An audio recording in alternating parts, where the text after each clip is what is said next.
ದ್ರೌಪದಿ ಪಾಂಡವರ ಪತ್ನಿ. ಪಾಂಚಾಲ ರಾಜನ ಮಗಳು. ದ್ರುಪದರಾಜನು ಪುತ್ರಕಾಮೇಷ್ಟಿ ಯಾಗವನ್ನು ಮಾಡಿದ್ದರಿಂದ ದ್ರೌಪದಿಯು ಜನಿಸಿದಳು. ಅವಳು ಮುಂದೆ ಸ್ವಯಂವರದಲ್ಲಿ ಅರ್ಜುನನನ್ನು ವರಿಸಿದಳು. ಆದರೆ ಕುಂತಿಯ ಅಜಾಗರೂಕತೆಯ ಮಾತಿನಿಂದ 5 ಪಾಂಡವರ ಧರ್ಮಪತ್ನಿ ಆಗಬೇಕಾಗುತ್ತದೆ.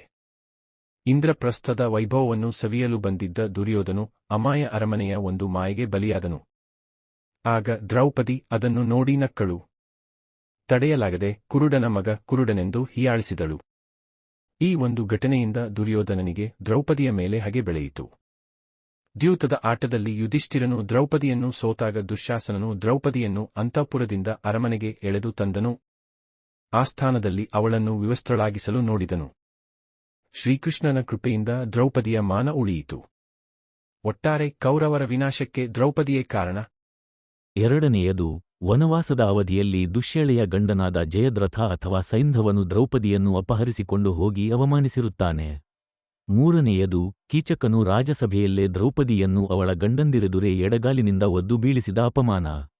ಈ 3 ಅಪಮಾನಗಳು ದ್ರೌಪದಿಯ ಸಂಕಟ, ನೋವು, ದುಃಖಗಳಿಗೆ ಕಾರಣಗಳಾಗಿದ. ಸಬ್ಸ್ಕ್ರೈಬ್, ಲೈಕ್ ಮಾಡಿ.